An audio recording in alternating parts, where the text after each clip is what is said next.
Indianapolis Colts going through what y'all need to know to make some money on this team in 2021. Last year, 11-5, pretty competitive. Phillip Rivers came in, did a pretty good job at quarterback. Obviously, their defense ended up being statistically elite, and there are a lot of good things, especially with the coaching behind this team that this team had going for last year, as well as a talented roster. Now, my betting record on them, we chilling, making a lot of money still. 16-6 on strong bets. This team was pretty predictable as far as not being quite at the top tier of the AFC, but reliably beating most bad teams. Overall, as I kind of have with most teams, over-unders could give me a little bit of trouble. This team did overperform some of my expectations, especially towards the end of the year, especially on the offensive side of the football. But, still, we're chilling. So let's talk about the actual roster for this year. Losses-wise, only two really worth talking about. Phillip Rivers, like I said, he did a good job. He fit very well with this offense, what they wanted to do. Frank Reich knew how to use his ability to make quick decisions and throw the ball very quickly in a positive way. And while he wasn't super high ceiling, he did a lot of positive things for this team. The other big one, Anthony Castanzo, finally retiring, one of the best left tackles in football for a long time, added a lot of value to this team. And while he wasn't an elite player, we'll talk about what's going on at that position with his absence. Defensively, those first three are big deals. Justin Houston, Denico Autry, both starters on this team last year, who played very specific roles but did them very, very well, and this team is going to miss them. Anthony Walker as well, tremendous middle linebacker, not super elite player, but a guy that is not exactly replaceable. Tavon Wilson, Sheldon Hood-Day, both were, guys who played snaps on this team, are decent players. And Malik Hooker, very talented guy, been hurt for a long time. Him, whatever. Additions-wise, not a lot going on here. Sam's heavy. I thought I had a chance to start a left tackle, frankly, for a little bit at the beginning of this year. Towards ACL, so that one's not going to happen. Chris Reed, I actually do like that signing. He's a reasonable guy. Played pretty well for the Panthers last year, or okay for the Panthers.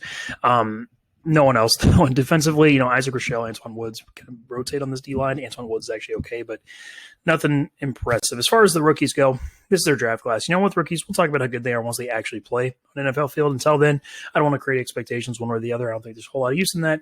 We're trying to, make money on this team, and deciding how good somebody is before they actually play is not the way to do that. But this is their rookie draft class. So let's go through position by position, talk about what this team has on their roster. So number in the top right is the total number of players that have ranked at the position. The number to the right of the name is where the player is out of that total. So Carson Wentz, the 18th best quarterback out of 76 in the NFL. Carson Wentz was definitely pretty bad last year. He contributed to the Eagles really sucking. There were a lot of things he did that were concerning going forward that he wasn't necessarily doing prior to last year. That being said, he is not that bad. Nowhere near as bad as that situation presented. There were a lot of other things going on in Philadelphia that were not particularly encouraging. And even, frankly, I don't think he was as bad as the reputation was for him last year. He was definitely not good, but he wasn't shockingly awful outside of the first, two games. So him specifically, what does he bring to this team as a player? Well, the first thing, the biggest positive I'm going to say about him is mentally he does something that is very uncommon to quarterbacks, and that is that he actually adopts the way he plays to the situation. The most obvious way to frame that is if it is a 3rd and 8, right? Carson Wentz is going to throw the ball 8 yards or more down the field. He is going to do whatever it takes in that play to attempt to get the first down. Now, that comes with a lot more risk than other guys who are going to take 1-yard checkdowns and that type of thing. But when you really look at it, it's a turnover if you're punting too, and at least what he's doing gives you a chance to convert the first down. And frankly, over the course of a season, that adds a ton of value when you have a guy who's legitimately understanding that it's worth taking the shot at converting a first down, right? And then you can apply that to full game situations. If you're down by 2 scores, he's not going to take these 8-minute garbage drives that just eat more clock than it's worth. He's going to legitimately push the ball down the field and attempt to have your team win a game, and having a chance to win the game is a lot better than, squandering it on 4 straight checkdowns. So that is the most positive thing there is about Carson Wentz. He is also a pretty good athlete for a quarterback. He has a tremendous arm. That is no joke. He can put the ball very, very, very far down the field. He actually moves okay in the pocket. While he can get dangerous at times, he's doing it knowingly as opposed to other guys who are kind of unaware of what's happening. which, I mean, that doesn't necessarily make it better. He's still fairly turnover prone, but it is better than just not being aware of a rusher bearing down on him. He will throw to an open first read relatively quickly. He can do some smart things. He's not an idiot at quarterback. There are positive things about Carson Wentz. However, he is also pretty limited in a lot of ways. His accuracy, while okay at times, is not completely unfairly represented by what happened last year. He can get pretty wild, especially the further down you field you go. And while he can put some good touch balls in the air at times, it's nothing compared to the guys at the top of the league, Aaron Rodgers, Kyler Murray, that type of thing. Mentally, he will lock on the first read very consistently. He struggles to make full defensive reads, at least in the flow of the play. Outside of the pocket's a little bit different, but not somebody, and this is kind of my main concern with him on this team specifically, not somebody who's going to kill people and constantly make correct, easy decisions out of a clean pocket. That is what this offense thrived on last year with Phillip Rivers. And while he does add some to the higher end on a play-by-play basis over the course of a game, I really worry about his more risky tendencies not exactly going well because, and this is something I'll talk about specifically, it's in kind of direct contrast to the way I believe the Matt Stafford situation is going to go with the Rams. Matt Stafford is a player who has fairly similar flaws to Carson Wentz. Now, they're nowhere near as pronounced. Matt Stafford is in a much different league as a quarterback. But he has kind of the same risky tendencies to skip over the shorter, easier stuff. And in LA, I am very comfortable saying that Sean McVay is going to raise the floor of Matthew Stafford and consistently provide easy options that he will take and allow him to, work on raise the ceiling without lowering the floor because the Rams are providing so many easy, positive plays on offense.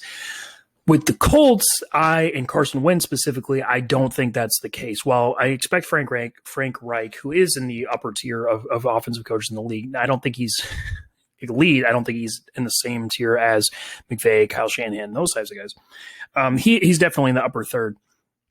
So while occasionally it will make the offense look nice and run smoothly, Carson Wentz is a lot more limited as a quick decision maker, like I said, and he's not as good about creating easy yards very consistently. And those two factors, when you create like a 20% gap in efficiency or whatever, the difference is that it actually ends up making a really big difference on the field. And that's something I'm worried about with this team. As backups, you do have to talk about Jacob Eason just because he might start week 1 because of Carson Wentz's current injury. I'm not going to say anything about what I think he's going to be as a player because he's not played yet. Same thing how I talk about rookies. I will say, however, that prototype of a big, strong, tall, inaccurate college quarterback who steps in fairly in his career does not have a history of going well. They also bring in Brett Hundley, who's bad, whatever.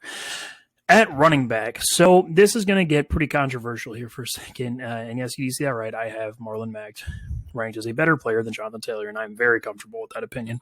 That is not to say Jonathan Taylor is bad. In fact, I'm going to talk about these guys individually, but that is not a typo there. So, Jonathan Taylor. He is definitely a good running back. As you can see, I have him in the top 20. I think he's extremely useful. He is very, very fast if he gets to run in a straight line in an open field. In fact, I believe he was clocked as the fastest player in the NFL last year. That is not something, and this is something I want to remind people of, that happens on a every play basis. In fact, it's pretty rare. And most of the time, if he doesn't get to run in a straight line for a very long period of time, he takes a while to build up to that speed. He is not faster than a lot of running backs in the league. And more importantly, he is not all that explosive laterally. His agility, it's fine. He's not a disaster in that area, but he's not somebody who creates clean misses, and he's not necessarily somebody who creates clean misses and then explodes out into the space created by those misses to create a lot of yards for your team. He's fine at it. He does have some strength in his legs, absolutely. Again, he is a useful running back, but I do struggle to see how he creates a ton of yards as opposed to some of the actual, really, really relevant running backs around the league. There is, again, with being as fast as he is, there are going to be plays that he turns into touchdowns and not that many people other do because he's running a straight line very fast. But like I said, it's kind of limited there. And while he's fine as a receiver, again, without the ability to truly win one-on-one consistently, the way that like Alvin Kamara does or something like that, his ceiling gets a little bit limited. So that is my thing with Jonathan Taylor. He's very productive. He's going to be very productive on this offense. I do think there are a number of guys who would be better given the same number of carries, and that includes Marlon Mack. Marlon Mack is pretty goddamn good. And I think people forget about that because he was a later round draft pick. And numbers wise, he has had a little bit of an underwhelming career since taking over as the full-time starter for Frank Gore. Now, that's not even quite true. He was still pretty goddamn good numbers wise for a stretch of games there, especially like 2-3 years ago. But yeah, what does he offer as a player? Well, he consistently does the things that kind of Jonathan Taylor does. Not to like a crazy level, let's be clear. But he does have good balance. He has better lateral agility. He can actually explode a little bit into space. He consistently bounces off tackles more cleanly and more positively than I think Jonathan Taylor does. And at the high end, well, he's definitely not nearly as fast. It's not like he's slow. He's, has relevant enough speed to turn plays into touchdowns. And overall, Marlon Mack is actually a much better player than I think people give him credit for, and is somebody that I'd be very, very comfortable giving full-time starter snaps to. Past those two, you have Nyheim Hines, whatever. He kind of, like Jonathan Taylor, is very fast in the straight line. I think he's also like an Olympic sprinter or something like that. Differently, though, his athleticism doesn't really show up in anything but that. Like he is just a guy who, if he gets the ball in a really positive situation, he'll make something happen, but doesn't really, again, cause all that many misses. As a receiver, isn't somebody who's going to win down the field, despite theoretically being a receiving back. He can run 2 yards on a check down, turn around and be open, sure, but that's about the extent of his usefulness compared to other guys around the league as a receiver. Now, he's relevant in that role. He's a useful player, 100%, but that's about it. Jordan Wilkins, actually another guy who's pretty good. Jordan Wilkins actually reminds me a lot of the style of Marlon Mack. Now, he's nowhere near as good, but it's not all that different. I mean, with running backs, you got to remember these margins are pretty slim. And he's a guy who shows decent balance, decent leg strength, not particularly unexplosive. He's going to do fine there. And he's good enough. I kind of use the standard, like, if he started for the Browns and got 20 carries, the dude would be goddamn productive. And, as long as you're that good, then you belong in the NFL probably. And Jordan Wilkins fits that. So I like him. Then at receiver. So this is kind of where I start to really struggle with this team. At the top, so you have T.Y. Hilton. By the way, is hurt right now with like a back or neck injury. I'm not even sure he's going to play in the season all that much. But what do you have with the player T.Y. Hilton if he's fully healthy? And the answer is, well, he's still very much a starting level receiver. That's about the extent to which I'll compliment him. He has one very, very notable skill at this point in his career, and that is he's very smart. He will beat zone coverages consistently by moving in and out of spaces and finding where the defense isn't and all that type of thing near the line of scrimmage between 5 and 15 yards. He does that very well. He'll do that consistently. The other stuff that made him very good for a long time, as well as playing with Andrew Luck as his quarterback, he is not the same player. He as a downfield threat is still fine. He's still pretty fast. He tracks the ball decently, all that stuff. But he's not all that much different than a lot of other even moderate deep threats around the league. He really struggles with physicality. He's just a little guy, to be frank, who gets kind of pushed around a lot of times, especially by good corners. And he separates fine in man coverage, but it's nothing special and nothing that is consistently driving the play of your offense. So T.Y. Hilton, I still like. He's still very much, again, a starting level receiver, but that's it. He doesn't actually add all that much to your offense at this point. Then Michael Pittman. Michael Pittman, as a rookie last year, was kind of okay, but I am not particularly impressed with him. So he actually wins in a lot of the same areas of the field in the same ways T.Y. Hilton does now. It looks a lot different, but he did fine in the short to intermediate level, between 5 and 15 yards. He showed the ability to get open if the corner is playing, the opposite leverage of where he's going. He can use his body to get in the way of guys. He is a very, very large individual and all that stuff. I think he probably has amazing hands. It wasn't all that showcase because it's not like he got a million targets, but there was enough there that I'm very comfortable saying he's probably going to have one of the better pairs of hands across the entirety of the NFL. That only gets you so far, though, because he has good hands in the way that a lot of tight ends have good hands, not the way that, these dudes are mossing people down the field. He didn't show that. And he's not somebody that I'm encouraged about really at all as far as getting separation in the NFL, which already caps how consistently useful he's going to be. He's not very good after the catch, frankly. He's just not an explosive athlete in that area. Now, I think numbers-wise he is supposed to be, which is what ended up getting drafted so high. But on the field, it just doesn't really show up, or at least it hasn't yet, and I'm not really encouraged that it's going to. So I think he's going to be a useful receiver for sure, but I really struggle to see the high-end impact with him. And then Zach Pascal is like the same player, but even less explosive. Zach Pascal is going to be consistently good at finding space, short to intermediate. He is tough. He makes, he keeps his concentration in space or in tight spaces, catching the ball. He'll try hard after the catch, that type of stuff. But again, his impact is exceedingly limited because he is very much not a good athlete. And he's not somebody who's going to beat any level of real corner man-to-man coverage by enough to be a positive force for your offense. Past those guys, Desmond Patton, Ashton Dulin, barely, two guys barely played. Desmond Patton was a rookie last year. Ashton Dulin's actually pretty goddamn fast himself if he gets on the field, but whatever. The one I do want to talk about is Paris Campbell. Paris Campbell is pretty good. Now, it's a fairly small sample size, but actually, of all the receivers on this team, he's the one I'd be most excited about because in his small amount of time, he showed one of the few skills that's kind of talent proof, no matter how good or bad he is at the other stuff. The dude is he's so fast. That if he's asked to run some type of, over route, some type of crossing route, and is given 3+ seconds, he's just going to be faster than the DB and run into space and be open. That is a unteachable skill effectively. That is not all that common in the NFL. And he has that. And he did enough, frankly, as a guy running routes and stuff like that. Well, he was good at it, enough for me to be encouraged about his ability to be useful in an NFL offense. And, he might be able to do a lot more than that too. He has not gotten to exactly showcase his abilities in the NFL, a ton of injuries. And there's a chance he's a lot better than that 70-second, a lot better than that 70-second rating. He's the one on this whole offense that has that chance. Not that I'm particularly encouraged, but it's definitely something. Other than that, you got some rookies, whatever, not a lot there. Then it's tight end. So they're definitely doing good here. I know I have Mo Alley-Cox listed as a starter, but I'm actually going to start with Jack Doyle. Jack Doyle is awesome.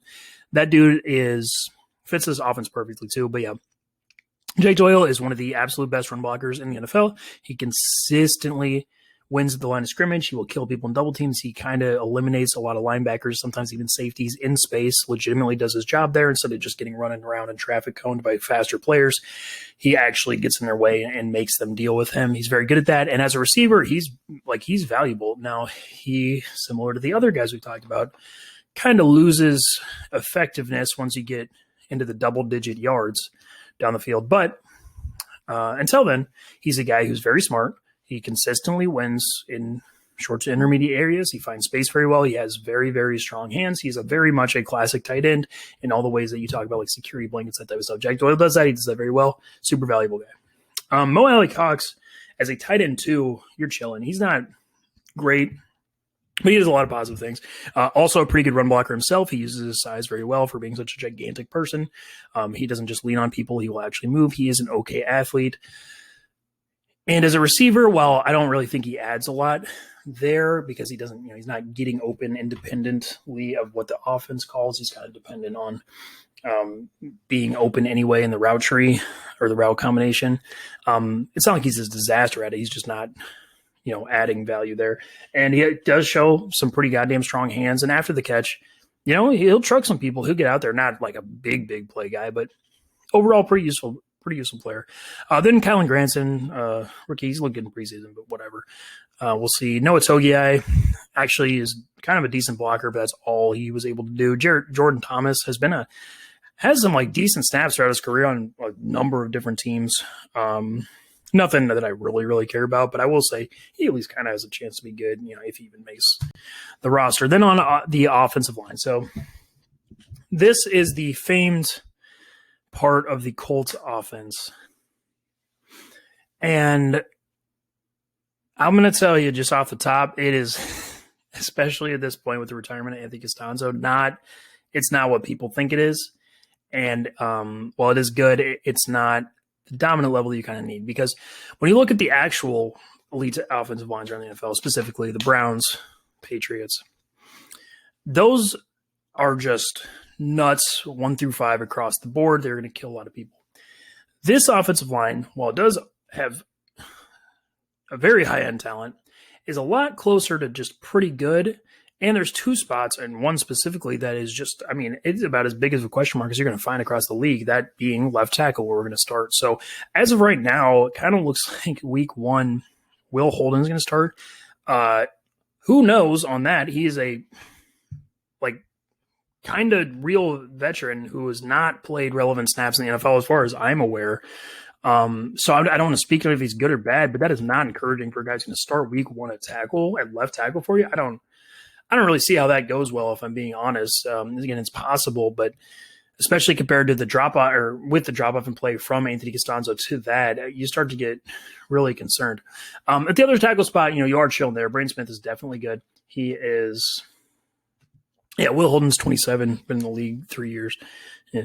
Braden Smith, he adds a lot of things to your team. Not an elite tackle, but he's a guy who fits his offense very well. He's a good athlete, very good athlete in space. Actually, one of the better tackles about that. Has very light feet, moves pretty well, does a lot of things positively, moving up and down the line of scrimmage. However, he's not perfect. He's not somebody who's like dominating people in the run game in the line of scrimmage. And as a pass protector, well, he's pretty good overall and matches up very well with a specific type of pass rusher, the true speed guys, think like Yannick Ngakoue, Dante Fowler, that type of thing. Braden Smith is money with that. Other than those, he's still good overall, but I can get a little bit more sketched out with like real power rushers, a Khalil Mack, something like that. Because his play strength is not all that great, and he can get kind of bullied into the pocket a little bit. Now, it's not a huge concern, but I will say that's, he's not like a top 10 tackle or all that close. And then the other guys, left tackle, Sam Tevi, who I would have, also I should mention, not on this graphic, is Eric Fisher, who is going to start by the time he's healthy. We'll talk about him at the end. At least for the beginning of the season, there's Sam Tevi, who I would have guessed would have ended up starting left tackle. He's actually, he's definitely not good, but he ended up tearing his ACL, so he's out for the season. Doesn't even matter. Julian Davenport is, as far as I'm concerned, the worst tackle in the NFL. That guy loses on his ass 40% of plays. It's incredible how bad he is. Then at guard, so I will start at the top there. Quentin Nelson. Dude's fucking amazing. He has the reputation he has for a reason. I will fight back. I don't believe he's the best guard in football. That is Brandon Brooks, a fully healthy Brandon Brooks, and I'm very comfortable with that. But whatever. I don't want to speak negatively about Quentin Nelson in this video. I just want to mention that. So yeah, Quentin Nelson, what does he provide? He's a player. He kills people at the line of scrimmage. Obviously, he's going to have the most pancake blocks in the league by a wide margin. Pretty much guaranteed. He's going to single-handedly dominate a lot of defensive interiors, even very, very good players, all that stuff. Every positive you can say, basically, Quentin Nelson has. The only thing is, and I will remind people of this because it's important, he's not perfect. At least once a game, he will have a play where he falls flat on his face. He's so aggressive at the snap of the ball, firing off to beat defenders, that occasionally, whether it is because it's a very talented, quick defensive tackle, or because whatever defensive play call happened to go the direct opposite way to the way Quentin Nelson was going, like I said, at least once a game, the dude will just fire off and kind of fall forward on his head. That comes with being so aggressive at the line of scrimmage, and with killing all those people, you have to come off the ball like that. But I will say that happens to Quentin Nelson way more frequently than is seems to be known around the way people talk about him. So keep that in mind. Whatever, it doesn't really matter that much. But the other guard spot actually is not great. Mark Lewinsky is a starting level guard. He's fine. He is a positive player in the run game. He does some good things as far as pushing people and as far as being a reasonable athlete for the guard position. All that stuff, Mark Lewinsky, yeah, sure. He does concern me, though, in pass protection. He was very clearly the weak link of this offensive line when Anthony Castanzo was here. And with a player with Carson Wentz, who tends to hold the ball a long time, Mark Lewinsky gets, he can get beat a little more than I'm comfortable with in pass protection, especially longer play goes. With Phillip Rivers throwing the ball so quick, that didn't really happen. Like I said, with them giving him so much help because how good everybody else was before. Again, he was kind of covered up a little bit in that area, but that is not something that goes away. I'm a little bit worried about him. They do bring in Chris Reed. Like I said, I like that signing. Another low-end starting level player, as far as I'm concerned, played decently for a bad Panthers team last year. Not great, but he's fine, whatever. So then in center, Ryan Kelly he's pretty good, man. He's pretty goddamn good. I think obviously Colts fans know that. A lot of people know that. He, however, again, similar to Braden Smith, is not in the very, very elite category. And there's a real tier gap between him and those guys. The reason for Ryan Kelly being that he just does not well, there's a couple things. He doesn't kill players the way that those high-end centers do, like a Frank Ragnow or something like that. He's not super strong at his play strength and good in defensive interior players. He will not limit them the way that those better guys do, like a Chris Jones, whatever, obviously Aaron Donald, but that's not a fair example. That like second tier, Grady Jarrett, that type of thing. Ryan Kelly's not the same matchup that those other guys are who lose more frequently. And he's not a crazy athlete the way that a Jason Kelce is or something like that. Now, he's still very good, and his pass protection specifically, I very rarely, if ever, worry about him. He's going to do his job very well again outside the very, very, very tough matchups, which whatever, that applies to basically everyone. So Ryan Kelly, very positive starter, not crazy elite, though. Danny Pencer, I will mention, too. I actually kind of encourage about him. He's shown some decent things as a six blocker and or rotation, like garbage time center at times. So I will just mention that as well. And that 90th, that's out of guards, not out of centers. But when you look at offense as a whole, I kind of struggle to see how they're all that successful. Now, they're going to be pretty good in a lot of situations, right? Because you are talking about a team that will run the ball effectively because of how good their offensive line is, especially, from Quentin Nelson to the right. They're going to do good things with that. They have a overall positive scheme. Frank Reich adds value as a head coach, is going to do a lot of smart things offensively to get playmakers and guys in positive situations, all that type of stuff. I'm comfortable with that. You will have Carson Wentz adding, like I said, a little bit to the high end as far as the guys going to be willing to push the ball down the field, all that type of stuff. Yeah. However, as I mentioned before, this offensive line is not of the requisite ability to dominate games the way that the Browns or the Ravens of the last few years have done to like truly blow out teams or even win games as a run-first team. They are not on that level. And while Frank Reich is very good, again, he is not on that high-end level where he's like almost single-handedly winning games the way like Kyle Shanahan is. So then when the run game's not quite there, you have to ask yourself about passing and how does that look? And while it's fine, as mentioned before, I struggle to see how this team is consistently very, very successful in that area because these receivers just don't win down the field, like ever, especially with T.Y. Hilton being kind of injured. Michael Pittman, Zach Pascal are players I'm not worried about past like 10 yards. And even then, it's kind of even stretching a little bit. And Paris Campbell, like I said, I get excited about certain things with him as far as a consistent winner down there, the way that they need. I don't think that's going to happen. So you're talking about Carson Wentz behind a good offensive line. Potentially, remember, there's a giant question mark at left tackle. And frankly, even when Eric Fisher comes back, I kind of skipped over him earlier, he is not all that good. Eric Fisher is fine-ish, but a lot of his deficiencies have been covered up by how good the Chiefs' offensive system was, how good Patrick Mahomes plays around pressure. Eric Fisher can get sunned a little bit in pass protection. He's pretty mediocre. So that's a concern, is the point. And I don't believe in Carson Wentz as a consistent, positive decision maker in the way that I do in other quarterbacks who could potentially navigate this offense, like even Phillip Rivers last year. So while there will be plays individually that look a lot better on the high end than Phillip Rivers was able to provide on a drive-by-drive basis where this team was pretty good last year, it's going to be way more inconsistent, and it's going to lead to a lot more issues. So that really scares me. Like I said, they're especially against bad defense, there's enough to move the ball, but it's not something that I'm all that positive about the high end of. So you look at their defense, and is their defense going to be good enough to make up for that? Just allow the offense to go through the mistakes and still win games. And frankly, I don't really think so. This defense production-wise ended up being very good last year. But some things about that. One, they played a bunch of ass offenses, especially in the first half of the season. Or if they weren't bad, they were offenses that matched up very poorly with this Colts defense. This defense was extraordinarily good against the run last year for very clear and obvious reasons that don't actually apply this year necessarily, which is scary. And like I said, as we'll get to, this secondary is not exactly where we're going to be. So let's go through player by player. We can talk about why at the end I'm not so excited about this defense.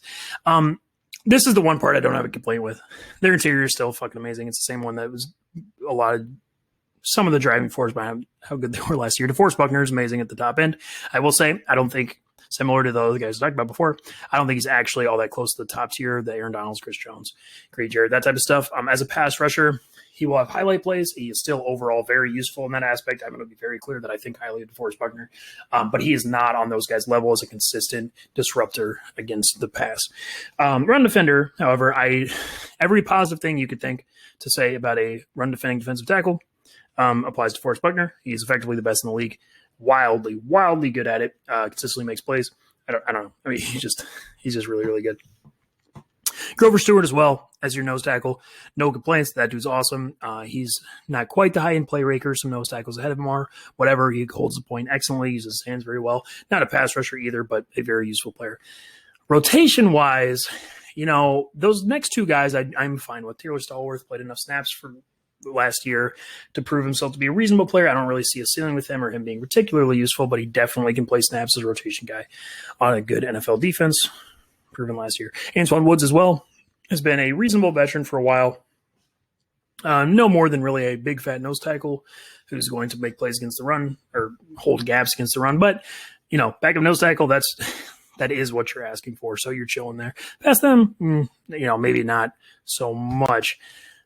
This edge group is what gives me pause. Because last year, you had Justin Houston, Denico Autry as your starters here. Two players that, as I mentioned before, have very specific strengths, but those strengths are very strong, and they are not easily replaced. And the Colts, didn't try all that hard to replace them. Now, we're going to talk about Kwity Paye in a second, first-round pick. That is the notable exception. But, as far as what they have on their roster from last year, so starting at one edge, as of right now, it might be Tyquan Lewis. Tyquan Lewis did some okay things as a rotational pass rushing 3 technique who was beating some bad guards at times. Now, you can only, beat what's ahead of you, right? So I'm not going to completely knock him or write him off. But as far as a full-time starting edge player, I get concerned about his ability to play in space because, again, he played more on the interior for a reason. As a run defender, I mean, he's no sample size as being a good player. And as an edge pass rusher, I don't really see it. Like I said, he can beat guards sometimes, but Al-Qadim Muhammad, him I do like quite a bit. He actually reminds me a lot of Denico Autry. Not to the same level, but he's a extremely good run defender. He plays in space very well. He's pretty goddamn strong at the point of attack. Does a lot of positive things. I like Al-Qadim Muhammad. However, he's a 0 as a pass rusher. So that is important to note. Isaac Rochelle, they bring him from the Chargers, whatever. He's got a bad run-only player, not even all that good at it. On the other end, so Kwity Paye, first-round rookie, who, boy, are they depending on to be exceedingly good if they want to have a defensive repeat of last year. Now, that's possible, I suppose. Some rookie edge rushers end up being very good. Both the Bosa brothers were very good their first year. I think Bosa missed his first year, but there have been Chase Young was pretty good last year. But the problem is to be as elite as this team seems to be asking is kind of unheard of, because even as good as Chase Young played last year and as he was last year, if you put him on this team, he would not be good enough to provide the high-end pass rush that they're kind of missing, and that is scary. Backup-wise, Kamoko Toure, Ben Banigou, both athletes for sure who have at times flash skills. No, not stuff that I'm encouraged about working out over a full season. Maybe Ben Banigou has shown enough as a pass rusher. I think they both could be rotational pass rushers at some point, but not excited about it, and not necessarily this year already. So pretty whatever. Then at linebacker, kind of a similar story where, you have two very, very good players at the high end, but you lose Anthony Walker. Anthony Walker was a extremely good middle linebacker who fit the system perfectly. He never put a foot wrong, basically. He was in the right spot at the right time very consistently, and they will very much miss him, because when you go from 3 elite run-stopping linebackers, as well as the best run-defending front 4 in the NFL, to what you have now, you see a lot worse returns despite it only being a few players difference.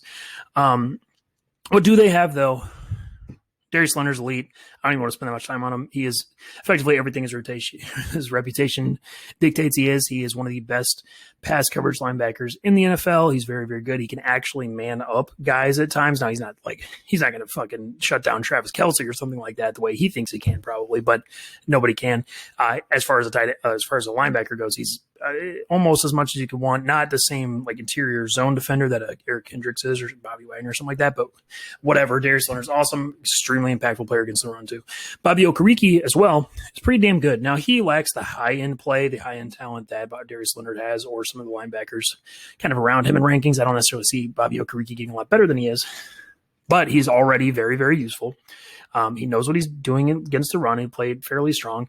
And as a zone coverage player, he shows instincts. He has crazy long arms, and he has the athleticism to make impactful plays from the middle of his zone. So I like him. Don't love him, but he's pretty good. At the other spot, we'll see. I'm not actually all that worried because this team is good at finding linebacker talent. Between Zaire Franklin, Matthew Adams, EJ Speed, all guys who've kind of gotten on the field. I will say that EJ Speed ranking is wrong. He's not at 64th. He's in the hundreds somewhere. But all those are over very small sample sizes. Any of them could comfortably be better than I think they are right now. Especially Zaire Franklin, who in the small sample size did some okay things. So I will mention that. At corner, they're pretty goddamn good. At times. Unique is maybe a better word. So starting with Xavier Rhodes. Xavier Rhodes is a very, very unique player in that he is either one of the best corners in the league or pretty bad. And for whatever reason, he's maybe in the top 3 of like players I would pick to go up against these really big number 1 receivers across the NFL, like a Julio Jones, a Mike Evans, that style of receiver. Xavier Rhodes gets up for those games. His athleticism competes with them very well, where his lack of lateral agility doesn't get exposed, and he can actually play press coverage. Xavier Rhodes gets up for that. He's very, very good. Very good. Like literally not quite Jalen Ramsey, Stephon Gilmore, but he's like right there. Outside of matchups specifically like that, however, his usefulness evaporates real quick. When you go against the other type of number 1 receiver, that the quick route runner guys like a Stephon Diggs, even like a Brandon Cooks, something like that, boy, that gets really ugly because he just cannot keep up. He'll just run in like a 90-degree angle and he can't react in time. So I will say that doesn't happen all that often in this defense.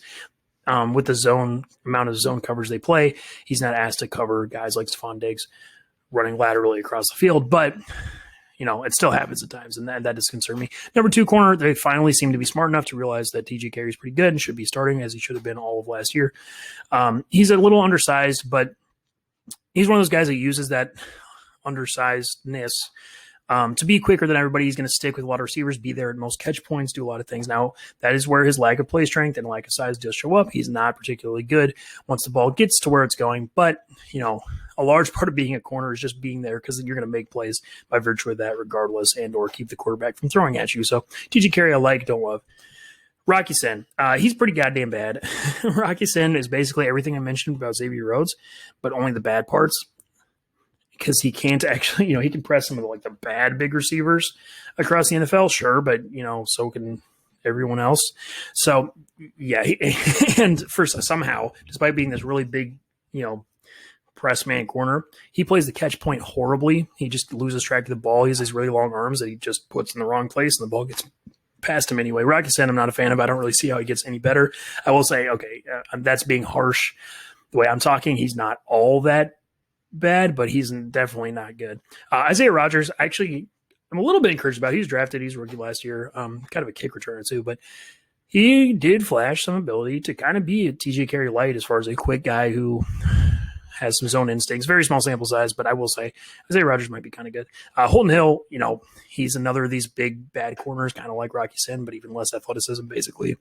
Then Marvell Tell. Now I know played a pretty okay as a rookie a couple of years ago. He missed all last year. I'm not comfortable speaking on him because I haven't really watched him play, but of all these guys, maybe he actually might be the best rotation. In the slot, Kenny Moore is fucking amazing. That 12th ranking is wrong. That's not updated. He's actually my 3rd ranked slot corner. Kenny Moore sticks with anybody, plays the run well for a pass-focused player, has, crazy long arms, makes plays consistently, has very good zone instincts. Kenny Moore's perfect. Whatever. He's awesome.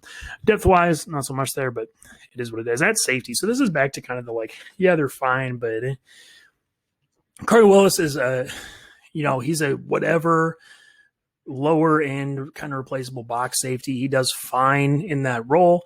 The Colts don't put a lot of stress on their safeties. He gets to kind of do what he wants. And yeah, he'll make some plays in the box at times. He's definitely fine. Like as a starter, he's not going to be a disaster in coverage. His range is very limited though. Not a big time playmaker, that type of stuff. Curry Willis, whatever. Julian Blackmon as a rookie was pretty damn good.